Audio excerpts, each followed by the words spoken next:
problem? She got out. You need to come to the office now.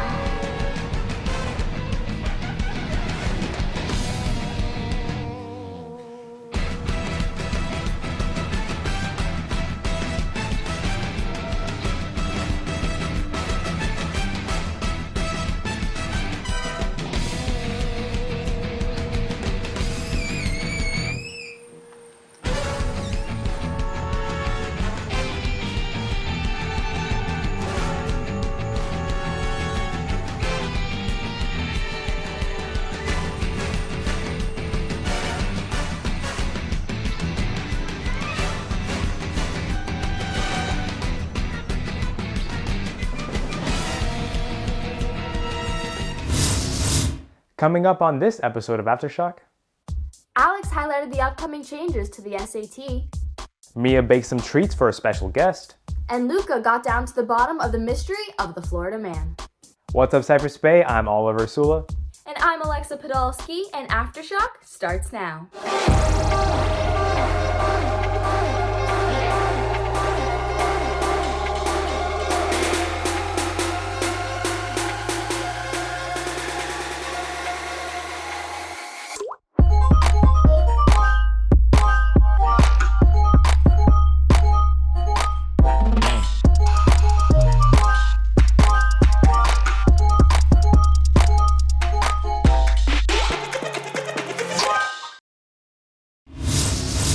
Every junior and senior at the Bay knows about the SAT.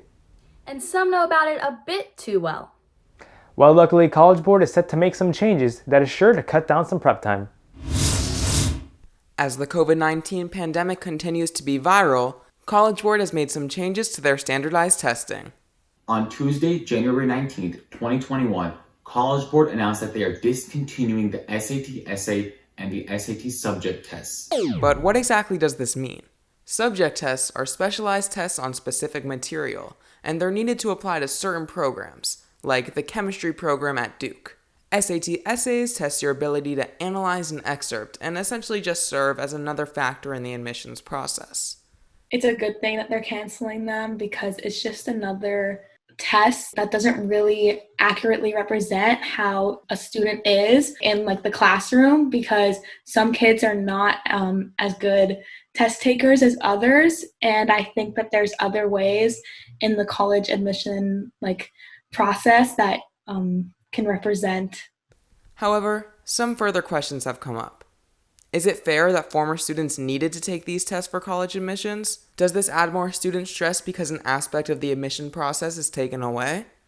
As a college student who had to take all these tests, and it was a huge part of my admissions process, I don't think it's necessarily fair that the future graduating classes don't have to worry about it. But then again, everything that they're having to go through with the whole corona situation and kind of having their high school experience being taken away, I kind of feel like it's makes up for that a little bit. For the kids in the future, part of their college process, it will probably be easier because they'll have one less thing to divide their time into. To all the high school students going through the college application process, you no longer have to worry about SAT subject tests and essays. Alex Land, CBTV.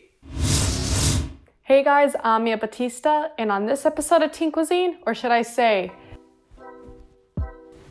Oi, Canine Cuisine, I'll be showing you how to make dog treats.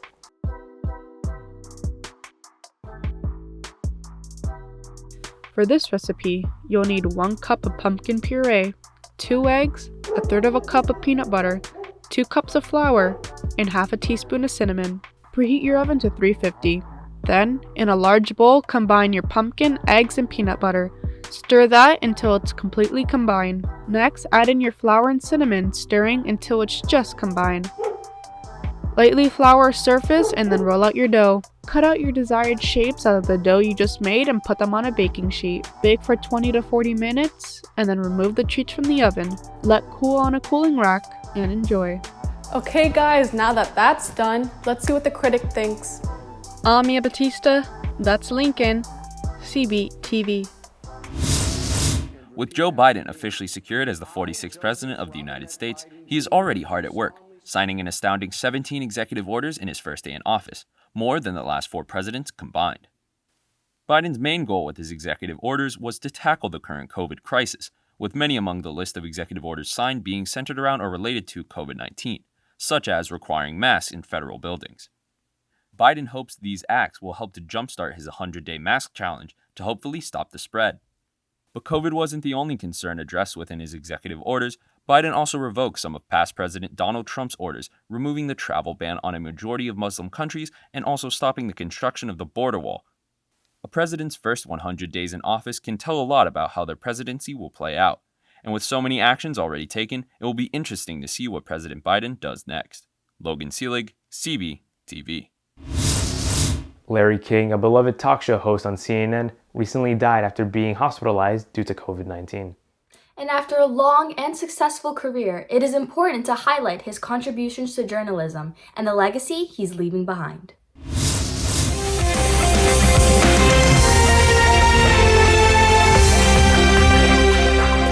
We begin, of course, with the tragedy that occurred today. On January 23, 2021, America lost one of its most influential television personalities of our time, Larry King.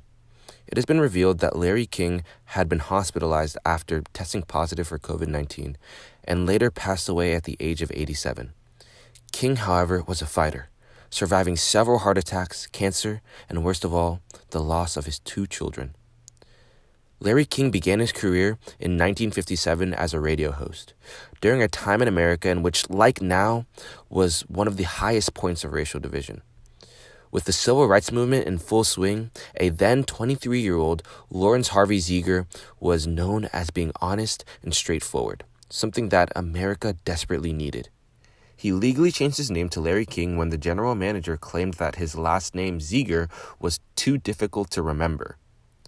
As King moved to the mid-morning show on WIOD in Miami, he would interview anyone he could. From waiters to professional football players, Larry King had a knack for getting people to talk. Sold Edison worked for the Lions Club. Huh? I won't accept that. After moving to LA, he landed a job at CNN, where his unusual big glasses, suspenders, and comedic timing captured the hearts of America. Larry, it's completely confidential, and you're being inappropriate. Okay. Okay? So All right. You're being Inappropriate King Live continues. What made Larry King one of the greatest interviewers was that he made his guests feel comfortable, at home.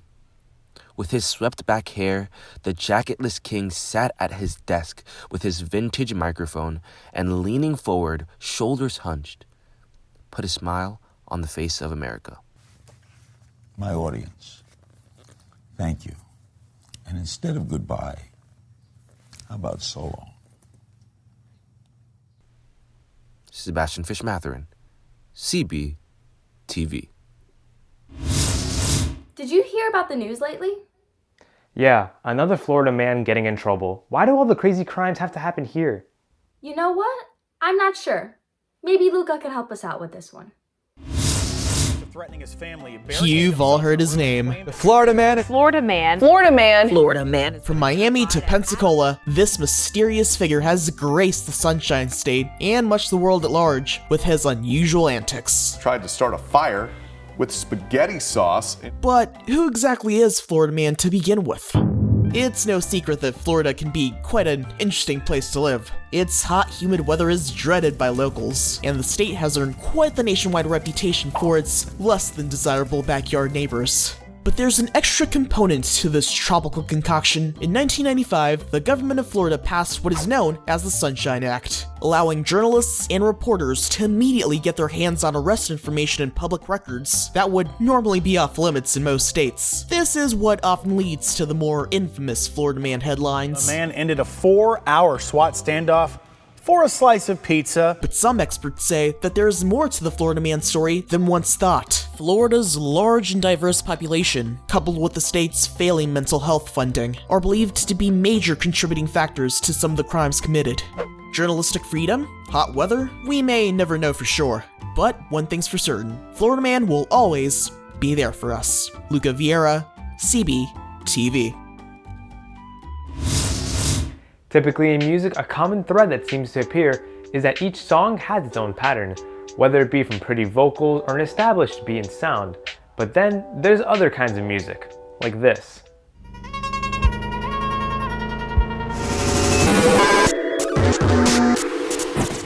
Just as paintings have realistic and abstract styles, so too do music genres. A sound that is characterized as heavy, distorted, unconventional, and having non-musical vocal techniques is known as noise music. Through the use of such harsh sounds, albums such as 1996's Pulse Demon have changed the landscape as what is known as good music. Although noise tends to be associated with unwanted sound, through the growth and evolution of the style, artists have picked it up and utilized the chaos of the genre to their advantage and portray specific sounds, such as more pop,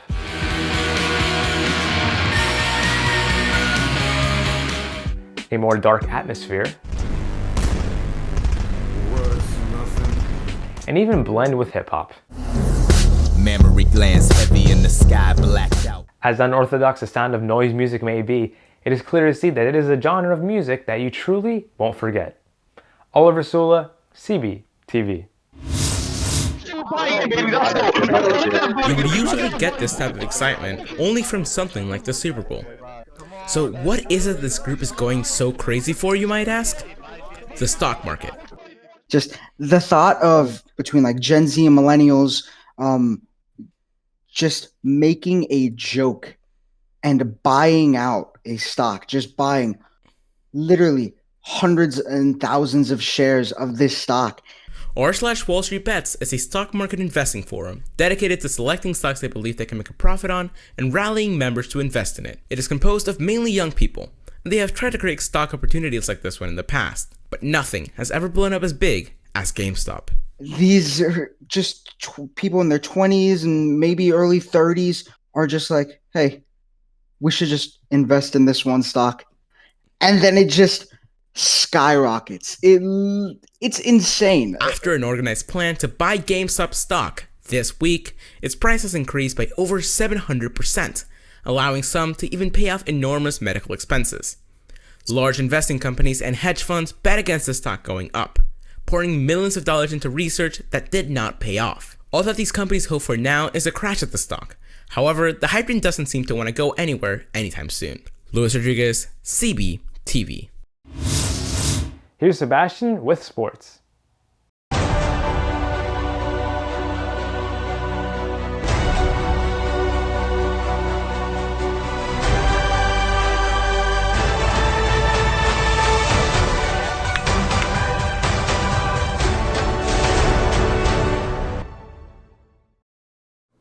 What's up, Cypress Bay? It has been a long, heated debate as to who the best quarterback in the NFL is. So here is Michael to give his opinion on who he thinks deserves the title. Let's talk Tom Brady. Now, it's pretty safe to assume that he was a big part of carrying the Buccaneers to the championship game this past Sunday. But is this a new thing for Tom Brady? No, I mean, come on, this is Tom Brady we're talking about. Tom Brady has been to 10 Super Bowls. He's won more Super Bowls than anyone else. Tom Brady single-handedly turned the Patriots into a dynasty team. Tom Brady's the LeBron James of the NFL. Tom Brady this, Tom Brady that. Tom Brady is the greatest NFL player of all time. So this is just another January for Tom Brady. He undoubtedly has one of the best NFL careers of all time. Even better than Joe Montana. And while no one's ever gonna have a name as cool as Joe Montana, being the greatest football player alive is a pretty good compromise. Speaking of quarterbacks, did you know that no other QB has started in more than 5 Super Bowls? The runner-up to Brady's 10-game record is John Elway, who had just 5. Peyton Manning, Drew Brees, and Aaron Rodgers combined wouldn't even pass 9 games. So yeah, that 10-game record is pretty insane. And not only does Tom Brady have the most Super Bowl starts out of any quarterback ever, if he appears in next year's championship game, he'll also have more appearances than every single NFL team. With the exception of the Patriots, whom he'll be tied with. So yeah, Tom Brady's a pretty good football player. Michael Orlando, CBTV. Working out is different for every person depending on your body type and your weight goals. So here's Issa to tell us more about it. Picture this. You've been working out for 3 whole months, but no matter how hard you try, you still haven't been able to get the results you want. To tell you the truth, there's a really good chance that you just aren't doing the correct exercises. Let me explain. There are 3 body types: endomorph, mesomorph, and ectomorph. Endomorphs have larger frames, more body fat, and are pretty prone to gaining weight. Mesomorphs, on the other hand, have broad shoulders, narrow hips, low body fat, and can gain muscle pretty easily. Lastly, ectomorphs are naturally thin with low body fat and narrow frames, like me. Because of their fast metabolism though, it's really hard for them to gain muscle or weight. Believe me, I would know. Luckily, any body type can get the results they want as long as they pick the correct exercises. So, for example, if an ectomorph like me wanted to get more built, they would need short, intense workouts with heavy weights and plenty of rest between sets. Mesomorphs would need varied training to maintain their shape, and endomorphs would need plenty of cardio to burn as many calories as possible. Just make sure that your diet and workouts match. This is super, super important. Anyway, happy exercising. I'm Isabella Chiappini, CBTV. And that's all for this week's Lightning Athletics. I'm Sebastian Fish-Matherin, CBTV.